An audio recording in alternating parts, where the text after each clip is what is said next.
ಹೃದಯವೇ ಪವಿತ್ರ ಭೂಮಿ, ದೇವರ ವಾಕ್ಯವೇ ಫಲ ಕೊಡುವ ಬೀಜ. ಯೇಸು ಕ್ರಿಸ್ತರೇ ನನ್ನ ಆತ್ಮೀಯ ಸ್ನೇಹಿತರೆ, ಇಂದು ತಾಯಿ ಧರ್ಮಸಭೆ ಬ್ರಿಂಡೀಸಿಯಾ ಲಾರೆನ್ಸ್ ಅವರ ಹಬ್ಬವನ್ನು ಆಚರಿಸುತ್ತಿದೆ. ಅದರಿಂದ ನಿಮ್ಮೆಲ್ಲರಿಗೂ ಹಬ್ಬದ ಶುಭಾಶಯಗಳನ್ನು ಕೋರುತ್ತೇನೆ. ಪ್ರಿಯರೇ, ಇವರು ಕಪುಚಿನ್ ಸಭೆಗೆ ಸೇರಿದ ಒಂದು ಗುರು. ಇವರು 1559ರಲ್ಲಿ ಬ್ರಿಂಡೀಸಿ ಎಂಬ ಸ್ಥಳದಲ್ಲಿ ಇತಾಲಿ ದೇಶದಲ್ಲಿ ಹುಟ್ಟಿದರು. ಪ್ರಿಯ, ನಾವು ಆಂಧ್ರದಲ್ಲಿ ಫಿಲಾಸಫಿ ಓದುತ್ತಿರುವಾಗ ಈ ದಿನದಂದು ಒಳ್ಳೆಯ ಕಾರ್ಯಕ್ರಮಗಳನ್ನು ಮತ್ತು ಬಲಿಪೂಜೆಯನ್ನು ಕೊಡುತ್ತಿದ್ದೆವು. ಏಕೆಂದರೆ ಈ ಸಂತರ ಹೆಸರನ್ನು ಅಲ್ಲಿ ಫಿಲಾಸಫಿ ವಿದ್ಯಾಭ್ಯಾಸ ಮಾಡುವ ಆ ಸೆಮಿನೇರಿಗೆ ಇಡಲಾಗಿತ್ತು. ಪ್ರಿಯರೇ, ಇವರು ಒಂದು ಒಳ್ಳೆಯ ಬುದ್ಧಿವಂತರಾಗಿದ್ದರು. ಇವರಿಗೆ 6 ವಯಸ್ಸಾಗಿರುವಾಗಲೇ ಅಲ್ಲಿಯ ಮಹಾದೇವಾಲಯದಲ್ಲಿ ಒಳ್ಳೆಯ ಪ್ರಬೋಧನೆಯನ್ನು ಕೊಟ್ಟರು ಎಂಬುದಾಗಿ ನೋಡುತ್ತೇವೆ. ಇದರಿಂದ ಅನೇಕ ಜನರು ಮನಪರಿವರ್ತನೆಗೊಂಡು ಕ್ರಿಸ್ತ ಭಕ್ತರುಗಳಾಗಿ ಆದರು ಎಂಬುದನ್ನು ನಾವು ನೋಡುತ್ತೇವೆ. ಪ್ರಿಯರೇ, ಇವರಿಗೆ 16 ವಯಸ್ಸಾಗಿರುವಾಗ ಕಪುಚಿನ್ ಸಭೆಗೆ ಸೇರಿ ಎಲ್ಲದರಲ್ಲಿಯೂ ಶ್ರೇಷ್ಠರಾಗಿಯೂ ಬುದ್ಧಿವಂತರಾಗಿಯೂ ಒಳ್ಳೆಯ ಫಲಿತಾಂಶವನ್ನು ಪಡೆದು ಒಂದು ಗುರುವಾಗಿ ಸೇವೆ ಸಲ್ಲಿಸಿದರು. ಇವರ ತಾಯಿ ಧರ್ಮಸಭೆಯಲ್ಲಿ ಮಲ್ಟಿಲಿಂಗ್ವಲ್ ಎಂದು ಕರೆಯುತ್ತಾರೆ, ಏಕೆಂದರೆ ಇವರಿಗೆ ಅನೇಕ ಭಾಷೆಗಳು ತಿಳಿದಿತ್ತು. ಅದು ಫ್ರೆಂಚ್, ಸ್ಪ್ಯಾನಿಷ್, ಜರ್ಮನ್ ಮತ್ತು ಹೀಬ್ರೂ, ಗ್ರೀಕ್ ಭಾಷೆಗಳಲ್ಲಿ ಇವರಿಗೆ ಪ್ರಬೋಧನೆಯು ಕೊಡಲು ಸಾಧ್ಯವಾಗುತ್ತಿತ್ತು. ಪ್ರಿಯರೇ, ಇವರು ಒಂದು ಸಾರಿ ಪರಮ ಪ್ರಸಾದ ಅಥವಾ ಬಲಿ ಅರ್ಪಿಸುವಾಗ ಯೇಸು ಕ್ರಿಸ್ತರೇ ಒಂದು ಶಿಶುವಾಗಿ ಬಂದು ಅವರ ಕೈಯಲ್ಲಿ ಕುಳಿತರು ಎಂಬುದಾಗಿ ನಾವು ನೋಡುತ್ತೇವೆ. ಅದು ಮಾತ್ರವಲ್ಲದೆ ಇವರಿಗೆ ಪರಮ ಪ್ರಸಾದ ಎಂದರೆ ತುಂಬಾ ಪ್ರೀತಿ.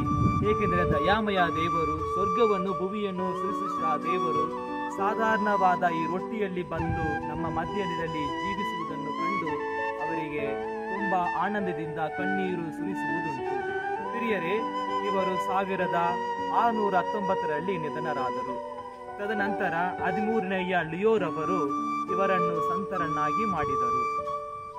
ತದನಂತರ 23ನೆಯ ವಿಶ್ವಗುರು 23ನೆಯ ಯೋವಾನ್ ರವರು ಇವರನ್ನು ಧರ್ಮಸಭೆಯ ಪಂಡಿತರು ಎಂದು ಕರೆದರು. ಇವತ್ತಿನ ವಾಚನಗಳಿಗೆ ಬಂದದ್ದೇ ಆದಲ್ಲಿ ಮೊದಲನೇ ವಾಚನ ನಾವು ನೋಡುತ್ತೇವೆ. ಇಸ್ರೇಯ ಜನತೆಯ ಕೊರತೆಯನ್ನು ಕಂಡು ದೇವರು ಅದನ್ನು ಪೂರ್ತಿ ಮಾಡುತ್ತಾರೆ. ಇಸ್ರೇಯ ಜನತೆಗೆ ಎಲ್ಲದನ್ನು ಮಾಡಿ ಆ ಮರುಭೂಮಿಯಿಂದ ಬಿಡುಗಡೆ ಮಾಡಿ ಆ ಫರೋವಿನಿಂದ ಬಿಡುಗಡೆ ಮಾಡಿ ಅನೇಕ ಕಾರ್ಯಗಳನ್ನು ಮಾಡಿದಿದ್ದರೂ ಸಹ ಆ ಮಕ್ಕಳು ಆ ಮಹಾ ಕಾರ್ಯವನ್ನು ಆ ಮಹಾ ಅದ್ಭುತವನ್ನು ಮರೆತು ಸಾಧಾರಣವಾದ ಈ ಆಹಾರಕ್ಕಾಗಿ ಗುಣಗುವುದನ್ನು ನಾವು ನೋಡುತ್ತೇವೆ. ಆದರೆ ಪ್ರೀತಿಯ ದೇವರು ಅದನ್ನು ಪೂರ್ತಿ ಮಾಡಲು ಅನೇಕ ಕಾರ್ಯಗಳನ್ನು ಮಾಡಿದರು.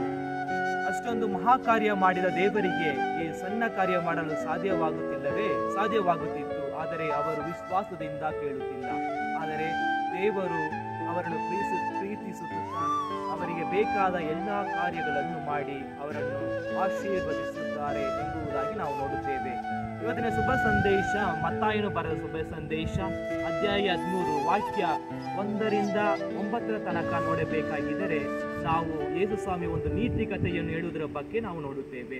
ಪ್ರಿಯರೇ, ಈ ನೀತಿ ಕಥೆಯಲ್ಲಿ ಒಬ್ಬ ರೈತರು ಯಾವ ರೀತಿಯಾಗಿ ಬಿತ್ತನೆಯನ್ನು ಮಾಡುತ್ತಾರೆ ಮತ್ತು ಬಿತ್ತನೆ ಮಾಡಿದ ಬೀಜಗಳು ಯಾವ ರೀತಿಯಾಗಿ ಬಂದವು ಮತ್ತು ಅದರಿಂದ ಫಲವು ದುರ್ಫಲವು ಏನು ಎಂಬುದನ್ನು ನಾವು ನೋಡುತ್ತೇವೆ. ಪ್ರಿಯರೇ, ಈ ನೀತಿ ಕಥೆಯಲ್ಲಿ ದೇವರೇ ಒಬ್ಬ ರೈತರಾಗಿಯೂ ಮತ್ತು ದೇವರ ವಾಕ್ಯ ಒಂದು ಬೀಜವಾಗಿಯೂ ಮತ್ತು ಈ 3 ತರದ ಮಕ್ಕಳು ದೇವರ ವಾಕ್ಯವನ್ನು ಯಾವ ತರವಾಗಿ ಸ್ವೀಕರಿಸಿಕೊಂಡರು ಎಂಬುದನ್ನು ನಾವು ನೋಡುತ್ತೇವೆ.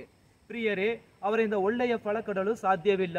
ಏಕೆಂದರೆ ಅವರ ಹೃದಯ ಈ ಜಗತ್ತಿನ ಆಸ್ತಿ ಪಾಸ್ತಿಗಳನ್ನು ಒಳಗೊಂಡಿತ್ತು. ಅದರಿಂದ ಹೆಚ್ಚಿನ ಫಲ ಕೊಡಲು ಸಾಧ್ಯವಿಲ್ಲ. ಆದರೆ ಒಳ್ಳೆಯ ಹದವಾದ ಹೃದಯವೆಂಬ ಭೂಮಿಯಲ್ಲಿ ಬಿತ್ತ ಬೀಜಗಳು ಹೆಚ್ಚಿನ ಫಲವನ್ನು ಕೊಡುವುದನ್ನು ನಾವು ನೋಡುತ್ತೇವೆ. ಪ್ರಿಯರೇ, ನಾವು ಯಾವ ರೀತಿಯಾಗಿ ಹೆಚ್ಚಿನ ಫಲ ಕೊಡುವ ಬೀಜವಾಗಿಯೂ ಭೂಮಿಯಾಗಿ ಮಾರ್ಪಡಲು ಸಾಧ್ಯ ಎಂದು ನೋಡಬೇಕಾಗಿದ್ದರೆ ಮೊದಲನೇದಾಗಿ ನಮಗೂ ದೇವರಿಗೆ ಒಂದು ಒಳ್ಳೆಯ ಸಂಬಂಧವನ್ನು ನಾವು ಇಟ್ಟುಕೊಳ್ಳಬೇಕು. ಎರಡನೆಯದಾಗಿ ದೇವರ ವಾಕ್ಯವನ್ನು ಹೃದಯದ ಆಳದಿಂದ ಓದಬೇಕು. ಮೂರನೆಯದಾಗಿ ನಾವು ಓದಿಸಿದ ದೇವರ ವಾಕ್ಯವನ್ನು ನಮ್ಮ ಜೀವನದಲ್ಲಿ ಅಳವಡಿಸಿ ನಾವು ಜೀವಿಸಬೇಕು.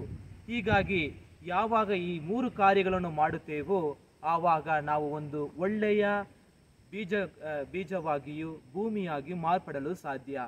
ಪ್ರಿಯರೇ, ನಾವು ದಿನನಿತ್ಯ ಬಳಿ ಪೂಜೆಯಲ್ಲಿ ಪಾಲ್ಗೊಳ್ಳುತ್ತೀವಿ, ದಿನನಿತ್ಯ ಶುಭ ಸಂದೇಶವನ್ನು ಓದುತ್ತೀವಿ. ದಿನನಿತ್ಯ ಪ್ರಬೋಧನೆಯನ್ನು ಕೇಳುತ್ತೀವಿ. ಆದರೆ ಎಷ್ಟರ ಮಟ್ಟಿಗೆ ನಾವು ಫಲ ಕೊಡುವ ಬೀಜವಾಗಿ ಮಾರ್ಪಟ್ಟಿದ್ದೇವೆ ಎಂಬುದನ್ನು ಯೋಚಿಸೋಣ.